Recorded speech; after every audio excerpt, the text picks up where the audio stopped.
ಇನ್ನೊಂದು ಹೆಜ್ಜೆ ಮುಂದಿಟ್ರೆ ನಾನು ಮನುಷ್ಯನಾಗಿರೋಲ್ಲ. ಬಾವಾ? ಯಾವನು ನಿನ್ ಬಾವ? ಈ ಮನೆ ಕೂಲಿ ಅವನಾಗೋಕ್ಕೂ ಯೋಗ್ಯತೆ ಇಲ್ಲ ನಿನಗೆ.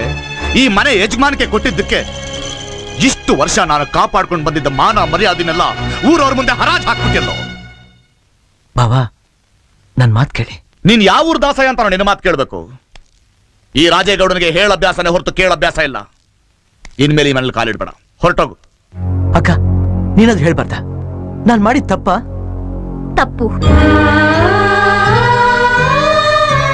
ನನ್ ಗಂಡ ಮಾಡಿದ ತಪ್ಪು ಸರಿನೋ, ಅದ್ರ ಕಡೆ ಬೆರಳು ತೋರಿಸೋ ಯೋಗ್ಯತೆ ನಿನಗಿಲ್ಲ.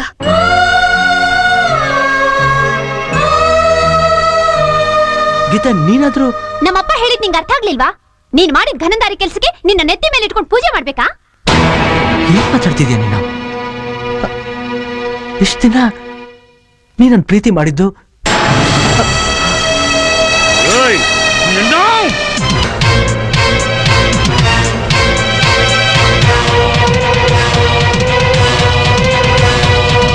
ನನ್ನ ಮಗಳನ್ನೇ ಪ್ರೀತಿ ಮಾಡೋ ಧೈರ್ಯ ಬಂತೇನೋ ನಿನಗೆ? ನಾನು ಯಾಕೋ ನಿನ್ನ ಇಷ್ಟಪಡ್ಲಿ? ಏನೋ ಸೋದರ ಮಾವ ಅಂತ ಸಲಿಗೆಯಿಂದ ಇದ್ದಿದ್ದಕ್ಕೆ ಅದನ್ನೇ ಪ್ರೀತಿ ಅಂತ ತಿಳ್ಕೊಂಡ್ಬಿಟ್ಯಾ? ಇಷ್ಟಕ್ಕೂ ನನ್ನ ಮದುವೆ ಆಗೋ ಯೋಗ್ಯತೆ ಏನಿದೆ ನಿನಗೆ?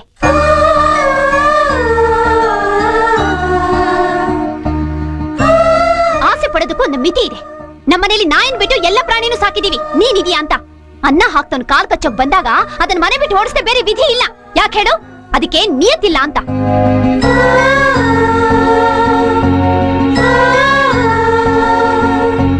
ಅಪ್ಪ, ಅವನ ಹತ್ರ ಏನ್ ಮಾತು? ಇಷ್ಟ ದಿವಸ ಅವನು ಮಾಡಿದ ಕೆಲ್ಸಕ್ಕೆ ಕೂಲಿನ ಅವನ ಮುಖದ ಮೇಲೆ ಬಿಸಾಕಿ ಒಳಗ್ ನಡೀರಿ. ಅವಳು ನನ್ನ ಮಗಳು ಕಣೋ.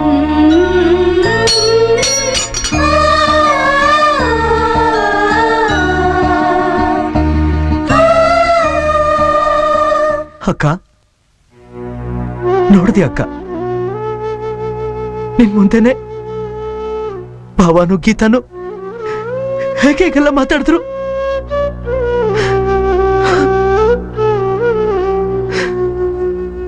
ಅವ್ರು ಹೇಳಿದ್ರಲ್ಲಿ ಏನೋ ತಪ್ಪಿದೆ.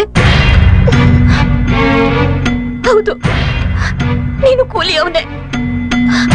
ಪ್ರೀತಿ ವಿಶ್ವಾಸದ ಹೆಸರಲ್ಲಿ ಸ್ವಾಭಿಮಾನ ಮರೆತು ನೀನ್ ಇಲ್ಲಿಗೆ ಬಂದೆ ನೋಡು.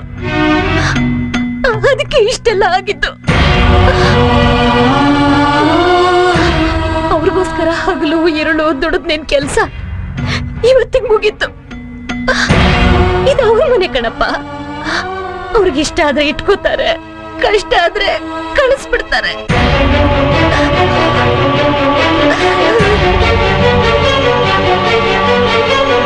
ಅಪ್ಪ ಮಗಳ ಮಾತು ಕೇಳಿದ್ಮೇಲೂ ಇನ್ನು ಯಾಕಪ್ಪ ಇಲ್ಲೇ ನಿಂತಿದೀಯ? ಹೋಗ, ಹೊರಟಾಗು. ಇನ್ನೊಂದು ಕ್ಷಣ ನೀನ್ ನನ್ ಕಣ್ಮುಂದೆ ನಿಂತಿರ್ಬಾರ್ದು. ಈ ಮನೆ ಹೊಸಲು ತುಳಿಬಾರ್ದು. ಹೋಗು, ಹೊರಟಾಗ.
ಜುಜ್ಬಿ ನನ್ನ ಮಗನಿಗೂ 40 ಎಕರೆ ದೊರೆಗೂ ಒಂದೇ ಆಗೋಯ್ತಲ್ಲ. ಯಾಕೆ ದೊಡ್ಡಗೌಡ, ಏನಾಯ್ತು? ಇನ್ನೇನಾಗಬೇಕು ರುದ್ರ? ಈ ಚಿಂಪಾಂಜಿ ನನ್ನ ಮಗ ನನ್ನ ಮಗನೇ ಕಾಲು ನನ್ ಸಮಾನ ಕೂತ್ಕೊಂಡು ಇಸ್ಪಿಟ್ ಆಡಂಗ ಆಗ್ಬಿಟ್ಟ. ಈ ಮನೆ ಒಳಗೆ ಈ ನನ್ನ ಮಗನಿಗೆ ಕೇಡು. ನನ್ ಗಾಡಿ ಕಡಾಣಿ ಆಗೋ ಯೋಗ್ತಿಲ್ಲ ನನ್ನ ಮಗನೇ. ಹಾಕು ನನ್ನ ಮಗನೇ. ನಾನಂತೂ ಮಾನ ಮರ್ವಾದೆ ಬಿಟ್ಟು ದಿವ್ಸ ಬಂದು ನಿನ್ಗೆ ಇಸ್ಬಿಟ್ಟು ಹೇಳ್ಕೊಡೋದಾಗೋಯ್ತು. ರಾಜ ಆಗನ ಅಂತ ಬಂದು ಜೋಕರ್ ಆಗೋಗ್ಬಿಟ್ಟೆ. ಯೋಚನೆ ಮಾಡ್ಬೇಡ ಗೌಡ, ನನ್ನ ತಂಗಿ ಒಂದು ಒಳ್ಳೆ ಅವಕಾಶ ಕಾಯ್ತಾವಳೆ. ಅದಾದ್ಮೇಲೆ ಅವನಿಗೆ ಕೋಕ್ ಕೊಡ್ತಾಳೆ, ನಿನ್ನ ಕಿಕ್ಕೇರಿಸ್ತಾಳೆ. ನಿಜವಾಗ್ಲು ನಿಮ್ಮ ಮೌನಣಗು. ಹಂಗಾರೆ ಈಗ ನೋಡು ನನ್ನ ಆಟ್ವ. ಮೊದ್ಲು ಎಲೆ ಹಾಕು, ಆಮೇಲೆ ತೋರಿಸುವಂತೆ. ನಿನಗ್ ಲತ್ತೆ ಹೊಡಿಯಕ್ ಶುರುವಾಗಿರೋದೆ ಇವತ್ತಿಂದ. ಏಯ್, ಯಾಕೋ ತಿರ್ಪ ಕಾಡಿಸ್ದೆ? ಎಲೆ ಹಾಕ್ದವ್ನ್ ಕೇಳು. ಆಟ ಚೆನ್ನಾಗಿರ್ಲಿಲ್ಲ ಅಂದ್ರೆ ಅಯ್ಯ, ಅಯ್ಯ. ಡಗ್ಗಿನ ನೆಟ್ಟಿಸ್ಬಿಟ್ಟು ಡಗ್ಗು. ರಾಜು, ಎಷ್ಟು ಅಂತ ಯೋಚನೆ ಮಾಡ್ತೀಯ? ಹಶುವಾಗ್ತಾ ಇಲ್ವಾ? ಸ್ವಲ್ಪ ಊಟ ಮಾಡು ಮಗನೇ. ಹಸ್ವಿದ್ರೆ ಊಟ ಮಾಡಕ್ ಮನ್ಸಿಲ್ಲಮ್ಮ. ಈಗ ಅಕ್ಕ ಏನ್ ಮಾಡ್ತಿದ್ದಾಳೋ ಏನೋ. ಅಕ್ಕ ಅಕ್ಕ ಅಕ್ಕ, ಇನ್ನು ಅಕ್ಕನ ನೆನಪು ಹೋಗ್ಲಿಲ್ವಾ ನಿನಗೆ? ಅಮ್ಮ, ನೀ ನನಗೆ ಜನ್ಮ ಕೊಟ್ಟಿದ್ಯಾ ಅಷ್ಟೇ. ಆದ್ರೆ ನನಗೆ ತಾಯಿ ಪ್ರೀತಿ ಸಿಕ್ಕಿರೋದು ಅಕ್ಕನಿಂದ. ಅವಳ ಬಗ್ಗೆ ನಂಗೆ ಚೆನ್ನಾಗಿ ಗೊತ್ತಮ್ಮ.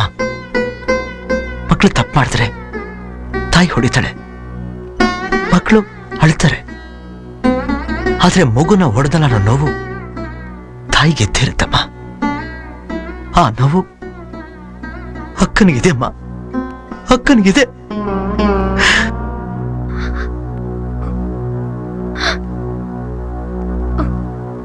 ನನಗೆ ನಮ್ಮ ಅಕ್ಕ ದೇವ್ರು, ಅಕ್ಕನಿಗೆ ಬಾವ ದೇವ್ರು. ನಮ್ಮ ಅಕ್ಕ ಸಂತೋಷವಾಗಿರೋದಾದ್ರೆ ನಾನು ಪ್ರಾಣ ಬೇಕಾದ್ರೂ ಕೊಡ್ತೀನಿ.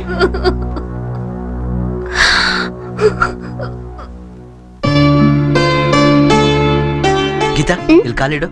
ಯಾಕ್ ಮಾವ? ಇಡು, ಹೇಳ್ತೀನಿ.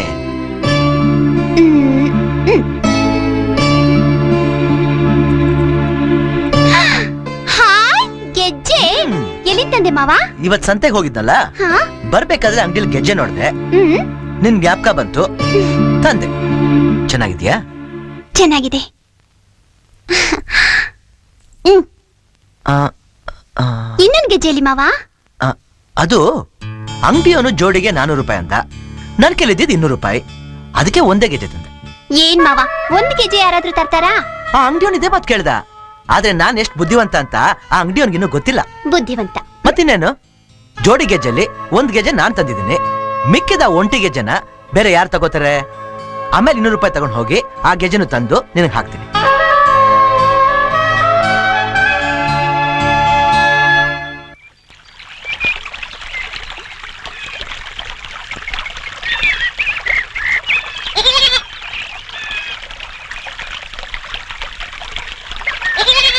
ಮಾವ,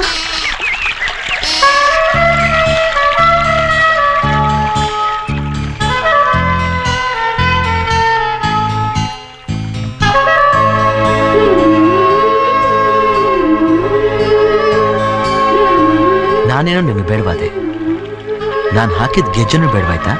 ಇಲ್ಲ ಮಾವ, ಇದು ನೀನ್ ಕಟ್ಟಿದ ಗೆಜ್ಜೆ ಅಲ್ಲ, ಇನ್ನೊಂದು ಗೆಜ್ಜೆ. ಇದು ನಿನ್ ಕೈಯಾರನೇ ಕಟ್ಟಿಸ್ಕೋಬೇಕು ಅಂತ ತಗೊಂಡ್ ಬಂದೆ. ಈ ಗೆಜ್ಜೆ ಕಟ್ಟೋಕೆ ಕೂಲಿ ಎಷ್ಟು ಕೊಡ್ತೀಯ? ಹಾಗೆಲ್ಲ ಮಾತಾಡ್ಬೇಡ ಮಾವ, ದಯವಿಟ್ಟು ನನ್ ಕ್ಷಮಿಸ್ಬಿಡು.